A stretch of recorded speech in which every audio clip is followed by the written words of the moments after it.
Au nom du Père, du Fils et du Saint-Esprit, ainsi soit-il. Donc entrons dans les canons de ce concile d'Elvire, je vous le rappelle rapidement, on avait déjà vu cela. Donc le premier grand concile national d'Espagne, 20 évêques réunis à Elvire, nous sommes en 300.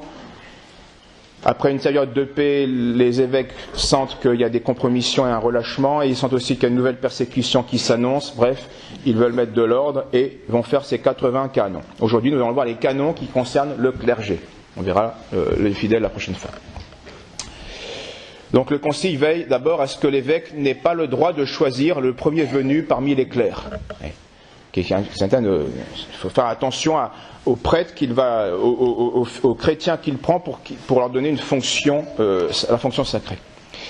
Donc il faut que l'évêque s'assure d'abord que le sujet soit honorable dans sa foi, dans ses mœurs et aussi dans sa liberté. Il faut qu'il ne soit pas esclave ou anciennement esclave, on verra pourquoi. D'où le canon 24 qui écarte du clergé tout fidèle qui est d'abord étranger à sa province et qui aurait reçu le baptême au loin parce que sa vie n'était pas suffisamment connue et donc c'était trop incertain. Vous voyez ? Donc bien sûr c'est des canons qui se justifiaient vu le contexte, qui ne se justifient pas nécessairement à un autre contexte. Vous avez bien compris, j'avais expliqué ça pourquoi. Mais il est vrai qu'il vaut mieux quelqu'un qu'on a vu grandir, on est sûr de lui, voilà. Il vient de nulle part, on ne sait pas. Il peut raconter ce qu'il veut, on n'a aucune preuve. Et donc, c'est pas très prudent vu la situation instable dans laquelle la chrétienté était. Donc, d'ailleurs, s'il y a un jeune parmi vous qui veut devenir un jour ermite de cet Agobard, eh bien, ce sera volontiers à la place de l'ermite qui est devant vous.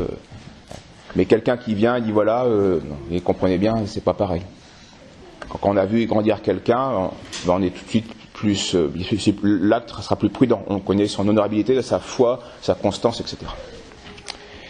D'où aussi le canon 80, qui écarte tout affranchi, non en sa qualité d'ancien esclave, mais à cause de l'influence de son ancien maître païen qui pouvait être fâcheuse. Donc certains esclaves, par le baptême, retrouvaient aussi une sorte de liberté, non seulement de l'âme, mais de liberté physique.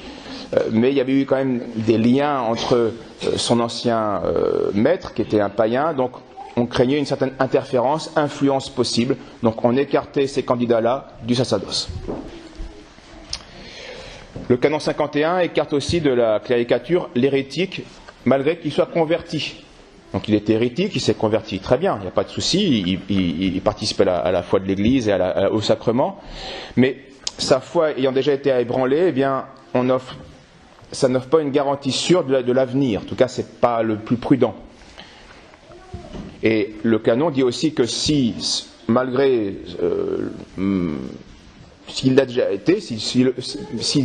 a déjà été choisi comme prêtre, alors qu'il avait été un hérétique dans son passé mais converti, eh bien le concile demande qu'il soit déposé immédiatement. Donc, c'est en prévision de l'avenir. C'est pas un châtiment, c'est en prévision de l'avenir. Vous comprenez bien que en temps de persécution, si des prêtres lâchent, craquent, ça a un effet destructeur bien plus puissant qu'un simple fidèle. Plus on est élevé, plus on est visible. Donc plus le bien ou le mal qu'on fait va avoir des conséquences. C'est nécessaire. C'est nécessaire. Donc pour le bien commun, il valait mieux écarter ces sujets-là. De même, le sous-diaconat doit être interdit à tout chrétien qui aurait eu une vie débauchée pendant sa jeunesse. Donc il n'est plus débauché, c'est le canon 30, il n'est plus débauché. Oui, mais on le connaît, il a passé sa jeunesse dans la débauche. Oui, mais il s'est converti, peut-être, mais c'est pas prudent. C'est pas prudent, vu les circonstances, c'est pas prudent. Donc le concile demande à ce qu'on écarte du sous-diaconat de tels sujets. Le canon 76 exige qu'au cas où on vient à découvrir une faute grave commise par un diacre avant son ordination, faute qu'il aurait omis d'avouer, donc il a caché, eh bien il sera soumis à une pénitence pendant 5 ans avant d'être admis à la communion laïque, mais il sera exclu de la vocation ecclésiastique. C'est l'omission qui est inquiétante. Il a triché. Donc c'est un mauvais présage aussi de l'avenir. L'Église préférait aussi un recrutement sacerdotal parmi les célibataires ou les veufs. Mais à cette époque, comme à d'autres époques, mais c'était vrai particulièrement de l'Antiquité chrétienne, et donc de la fin du IIIe siècle en Espagne comme ailleurs, eh bien, faute de trouver assez de sujets pour remplir le ministère sacerdotal, eh bien, l'Église, et de nombreux cas, c'est pas un cas exceptionnel, il y a eu de nombreux cas ainsi, l'Église choisissait un chrétien qui était marié, qui pouvait alors être promu au diaconat, puis à la prêtrise et même à l'épiscopat. De nombreux évêques dans l'Antiquité étaient des hommes mariés. Mais, évidemment, à la condition toutefois qu'ils renoncent au mariage, c'est-à-dire qu'ils changent d'état. Ils étaient mariés, ils avaient femme et enfants, voilà leur état, et puis ils vont choisir de se passer à un état supérieur, à un état qui va avoir une autre influence sur la chrétienté, le corps social. Donc on change d'état, donc les règles changent aussi. Et certains membres du clergé se permettaient malgré tout des libertés abusives dans ce domaine. Alors contre ces délinquants, le Concile rappelle l'obligation faite aux membres du clergé, qu'ils soient évêques, prêtres ou diacres, ou clercs constitués dans le ministère, de se tenir à l'écart de leur épouse, de leur ancienne épouse, enfin de leur toujours épouse, mais vu qu'ils ont changé d'état, il n'y a plus de contact avec l'épouse. Et donc de ne plus engendrer d'enfants, dit le canon 33, sous peine d'être exclus de l'honneur de la cléricature. Voilà la condition dans laquelle on pouvait passer d'un état à un autre. Alors une objection qui se fera, certains évêques qui vont la faire au pape, et un des papes du IVe siècle répondra, oui, mais les prêtres de l'ancienne loi étaient bien mariés. Et ils n'étaient donc pas tenus, eux, à la continence, si ce n'est pendant les durées de leur fonction au temple, et qui ne duraient pas toute leur vie. C'était uniquement, on voit Zacharie qui est retiré dans l'Évangile, pour sa fonction au temple. Mais le pape va répondre, non, ce sacerdoce était imparfait et figuratif, du nouveau sacerdoce. Donc les prêtres de la nouvelle loi sont consacrés à la prière, et surtout sont consacrés au sacrifice du Christ, pour toute leur vie. Donc ils n'appartiennent plus, le sacerdoce actuel n'appartient pas à une caste particulière, à une famille particulière. Ils n'ont pas, comme ceux de la tribu de Lévi dans l'Ancien Testament, à perpétuer leur famille, parce que c'est cette famille-là qui avait comme mission, de par la loi de Moïse, vocation de servir le temple. Donc le sacerdoce maintenant ne dépend plus de la génération. Le sacerdoce dépend du sacrement de l'ordre, de l'ordination. Il est uniquement spirituel. C'est ça qui va assurer la perpétuité du sacerdoce. Donc telle sera en substance la réponse du pape Saint Cyrus, fin du IVe siècle, à Imerius, qui est évêque de Tarragone en Espagne, et qui avait consulté Rome pour savoir s'il pouvait agir contrairement au canon d'Elvire. Donc le canon d'Elvire ne fait que sanctionner en fait une tradition apostolique. Oui, un homme marié peut devenir prêtre, mais à condition qu'il n'engendre plus d'enfants, qu'il se sépare de sa femme, et que sa femme accepte. On va voir, parce qu'il y a un contrat à égalité sur ce point-là. Même s'il y a une hiérarchie dans le mariage, il y a un pouvoir d'un corps de l'un sur l'autre. Donc s'il n'y a pas le consentement de la femme, il n'y a pas de possibilité pour l'homme de quitter cet état. Donc le prêtre qui avait été marié n'avait été ordonné que parce que lui et son épouse avaient librement renoncé à leurs droits conjugaux, au droit conjugal. Et c'était librement et mutuellement. Mais une fois donc changé d'état, une fois engagé dans la chasteté, le devoir d'exemplarité s'imposait au clerc comme à sa femme qui avait été consentante. Elle aussi acceptait de changer d'état. Elle n'était pas obligée, mais une fois acceptée, une fois l'état changé, elle s'oblige à. C'est pourquoi le concile d'Elvire menace de la privation de communion jusqu'à la fin de sa vie un clerc qui aurait une femme adultère, donc une femme qui n'aurait pas respecté son engagement. Donc c'est pas lui le fautif, mais c'est sa femme. Oui, mais explique le concile, connaissant son inconduite, ne chassant pas sa femme aussitôt, de peur que des incitations au crime ne semblent venir de ceux-là même dont on attend l'exemple d'une vie honnête. Donc, le concile va punir le clerc, qui était anciennement marié, qui a été marié mais qui a quitté sa femme, parce que sa femme a accepté, et voilà que sa femme est infidèle, et parce qu'il la garde et qu'il ne la chasse pas, il ne donne pas l'exemple. Donc il ne peut plus rester dans la cléricature. En tout cas, il est sanctionné. Mais comme il vaut mieux prévenir les fautes que de les punir, les pères d'Elvire ordonnent quelques précautions indispensables pour préserver les clercs de certains dangers. Si le clerc n'est pas marié, on ne tolérera aucune femme étrangère en sa compagnie, si ce n'est sa sœur ou sa fille comme vierge consacrée. Donc en 27. On comprend. Faut pas, bien sûr qu'il y a la grâce, mais il ne faut pas jouer avec le feu, sinon on se brûle. Donc il faut un minimum de prudence. Dans les routes dangereuses, on met des barrières. On peut toujours bousiller une barrière. Mais les barrières sont quand même là parce que la route est dangereuse. Donc. Et puis si on peut éviter la route dangereuse, ben on ne la prend pas. On prend une route qui n'est pas dangereuse. C'est le plus bon sens. Le concile de Nicée, plus tard, va ajouter aux femmes qui peuvent vivre sous le même toit qu'un prêtre, bien sûr, la mère et la tante. Là encore, des personnes sur lesquelles il n'y aura aucune suspicion et aucun danger pour le prêtre. Mais au cas où des fautes viennent à se commettre, le canon 18 établit que si l'on découvre que des évêques, des prêtres ou des diacres, après leur ordination, sont débauchés, donc ont été infidèles à leur vœu, oui, à leur rang, il a été décrété qu'à cause du scandale et à cause du sacrilège, ils ne doivent même pas, à la fin de leur vie, recevoir la communion. Donc, j'avais expliqué cette sanction, je ne vais pas revenir sur ce que ça voulait dire et pourquoi ça avait été appliqué. Donc, je répète quand même rapidement, ça veut dire que ces fautifs-là n'avaient pour se sauver que l'acte de contrition parfaite et une vie pénitente. Voilà. Ils n'avaient plus accès à aucun sacrement à cause du scandale donné. Le canon 19 interdit aux prêtres de faire des voyages lointains ou de fréquenter des marchés pour faire du commerce. Là encore, on le comprend. Sa vocation première est la prière et le sacrifice de la messe. Donc, il faut attention au danger, attention au monde, attention à la distraction. Voilà. Donc, le canon 20 condamne le clerc qui se livre à l'usure, à être dégradé et interdit. Donc, l'usure, c'est faire du commerce de l'argent. Chercher à s'enrichir. Et injustement. Et donc ce prêtre était interdit, c'est-à-dire qu'il était mis à l'écart de la communauté chrétienne et donc il devenait infréquentable. Il ne fallait plus le fréquenter. Ensuite, les canons vont s'intéresser surtout à l'évêque qui est le centre de la vie chrétienne, aussi bien théologiquement qu'à l'époque géographiquement.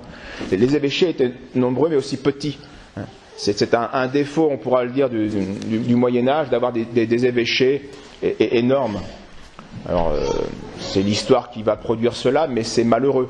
Les évêchés antiques en Italie, ils sont très petits, mais, parce que l'évêque est un père, et donc, comme dans toute société, même entreprise, il faut se connaître pour être un père. Si on ne se connaît plus, les relations humaines, c'est un fondement psychologique, mais humain, mais vrai.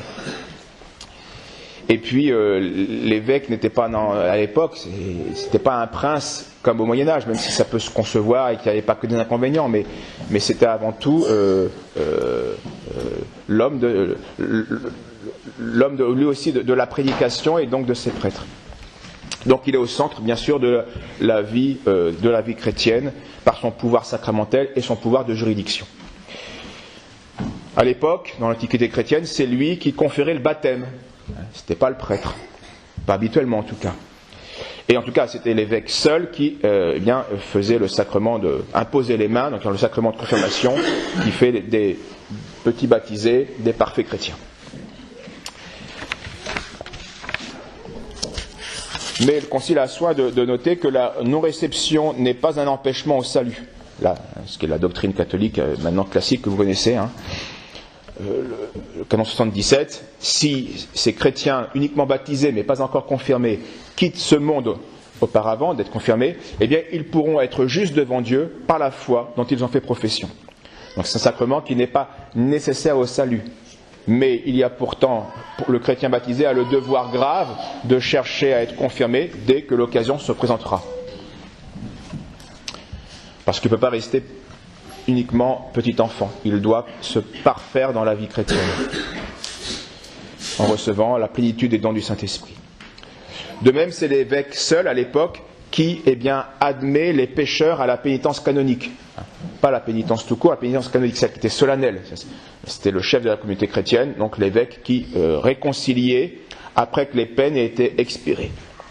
Ce n'est pas, dit le canon 32, ce n'est pas auprès du prêtre que celui qui est tombé dans la ruine de la mort par une faute grave doit faire pénitence, mais plutôt auprès de l'évêque. Car le péché n'est pas qu'une faute personnelle, c'est une faute qui a mis un désordre dans l'ordre social, dont il faut rendre compte au chef de l'ordre social, de la société, qui est l'évêque ici. C'est pour ça qu'on parle du tribunal de la pénitence. Tous nos péchés ont une conséquence individuelle. Je me fais du mal à moi, mais ça aussi par l'exemple, et même par mon affadissement, même par ma tiédeur. Ma tiédeur va avoir une conséquence sur les autres, même si les autres ne savent pas ma faute. Nécessairement, quand je suis tiède, ça a une conséquence. Parce qu'on est des animaux sociaux. Nos actes ont une conséquence sur la société.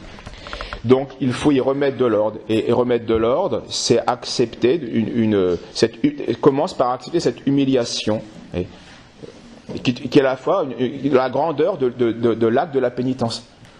Je suis conscient d'avoir mis du désordre et je l'avoue. En avouant cela, on remet de l'ordre. Et ça, c'est beau.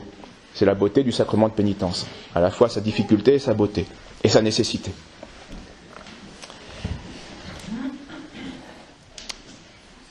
Toutefois, dit un autre canon de ce concile, toutefois, si la maladie contraint le prêtre ou le diacre, s'ils sont autorisés, s'il y a délégation, doivent donner la communion avant la mort du chrétien qui était en pénitence canonique.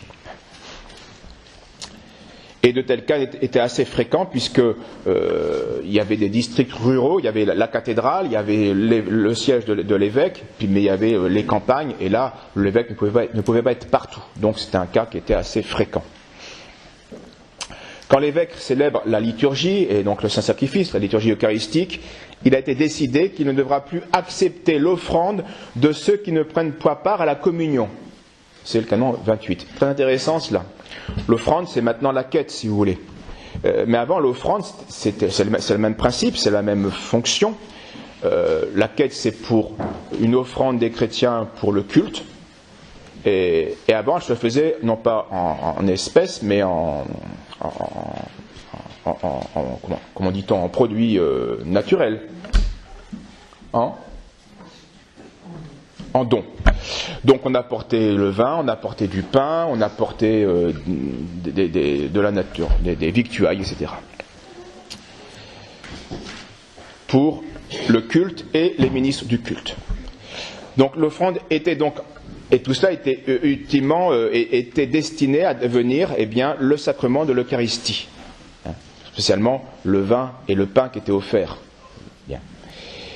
Et donc c'était donc un abus que de contribuer à l'oblation extérieure sans prendre part ensuite à la communion intérieure du sacrifice. Donc on se donnait l'air de remplir son devoir extérieurement, d'être généreux dans le service de Dieu en faisant des dons à l'oblation, donc à la quête si vous voulez, mais tout en négligeant en fait de recueillir les bénéfices sacramentels, spirituels de ce sacrifice, d'y participer vraiment intérieurement. Et donc, l'Église primitive jugeait qu'il y avait contradiction, et donc on demande maintenant aux évêques de ne plus recueillir les dons, les oblations de ceux qui sont en pénitence canonique. Par analogie, on pourrait dire aujourd'hui qu'un fidèle qui ne communie pas par sa faute au Saint-Sacrifice, devrait s'abstenir de donner à la quête. Parce que le sens est là, c'est une offrande matérielle pour que le sacrifice spirituel puisse avoir lieu et que je puisse m'y unir. Or, je ne peux pas m'y unir. Afin de se bercer d'illusions sur sa participation cultuelle, qui reste malgré tout une offrande matérielle déficiente. Il y a une déficience là. Et extérieurement, je veux participer, mais en fait, intérieurement, il y a un obstacle. Le concile d'Elvire va aussi traiter de la juridiction épiscopale. L'évêque était bien le maître de son diocèse, évidemment. Mais pratiquement, faute d'accord préalable et d'uniformité entre les églises voisines, eh bien, la répression des fautes ou la condamnation d'un coupable eh bien, courait le risque d'être éludée par un simple changement de résidence. Un prêtre à Tarragone vient à Saragosse, ou un Saragosse vient à Elvire, il n'est pas connu, et puis là, il peut se refaire une nouvelle place. Donc ceux qui étaient frappés dans un diocèse n'avaient qu'à partir dans un autre, où leur faute était inconnue, pour se mettre à l'abri de toute pénalité. Et ainsi, eh bien, ou alors être plus facilement pardonné. Et par là, tout le régime pénitentiel devenait caduc, et la discipline bien s'en ressentait. Il n'y a plus de portée. Donc c'était ainsi donner le champ libre eh bien, à des désordres moraux comme à des erreurs dogmatiques plus facilement. Donc il fallait donc d'une part que l'évêque ne pût pas empiéter sur les droits des autres évêques, parce que chaque évêque est maître chez lui, comme chaque père de famille est maître chez lui. Mais il fallait aussi, d'autre part, que sa juridiction fût respectée par ses collègues. Donc les autres évêques ne cassent pas le travail de l'évêque voisin. Et c'est délicat, parce qu'il y a des abus de pouvoir possibles. Oui. Mais ce n'est pas au nom d'abus de pouvoir possibles et qui arrivera, il ne faut pas détruire le pouvoir. Parce que c'est le pouvoir qui était la source de l'ordre. Et la Révolution, c'est ce qu'elle a fait. Au nom de prétendus abus de pouvoir, elle a détruit le principe même de l'ordre, en mettant la démocratie et l'égalité, là où il y a la hiérarchie et la soumission. Donc ce point essentiel et capital de la limitation et de l'extension de la juridiction épiscopale est abordé au canon 53, qui va prescrire à l'évêque qui a frappé un coupable, eh bien, lui seul doit l'admettre à la communion. Donc je l'ai puni, c'est moi qui je réglerai son cas à la fin. Et l'exemple intéressant pour faire comprendre cela donné par le concile d'Elvire est le suivant. Si le père punit un de ses enfants, la mère ne peut pas lever la punition. Elle peut par contre intercéder auprès du père, mais pas plus.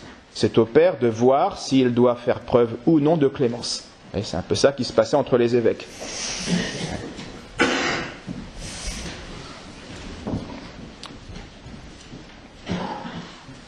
Tout autre évêque donc, qui se permettait, donc le concile d'Elvire établit que tout autre évêque qui va se permettre de réconcilier un excommunié sans l'assentiment préalable de celui qui a prononcé la sentence, eh bien devra répondre de telles affaires devant l'assemblée de ses confrères avec le risque d'être destitué. À ce moment-là, si un cas se passait, on se réunit, tous les évêques se réunissent et jugent le cas de l'évêque, disant là tu détruis tout. Et si il ne se justifie pas bien ou s'il s'entête, il peut être destitué.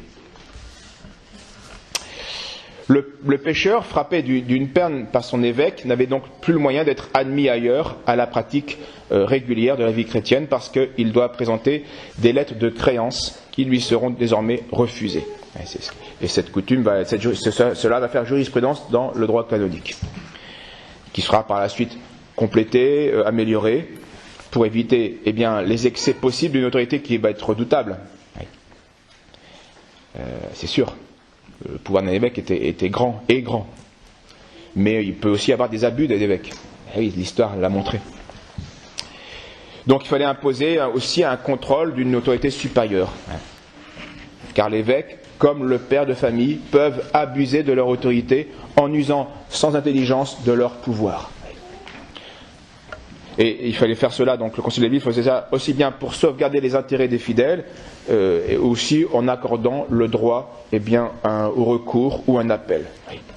On peut faire appel dans l'Église d'une décision de justice. Alors, là encore, c'est la théorie, mais en pratique, c'est pas que la théorie. Disons qu'ici-bas, il y aura des imperfections, c'est évident. Mais l'histoire de l'Église a montré aussi que de nombreux actes abusifs ont été cassés par l'autorité supérieure. Bien. Mais voilà, c'est ça. Alors ces canons sont intéressants parce que on parle de la Sainte Église catholique.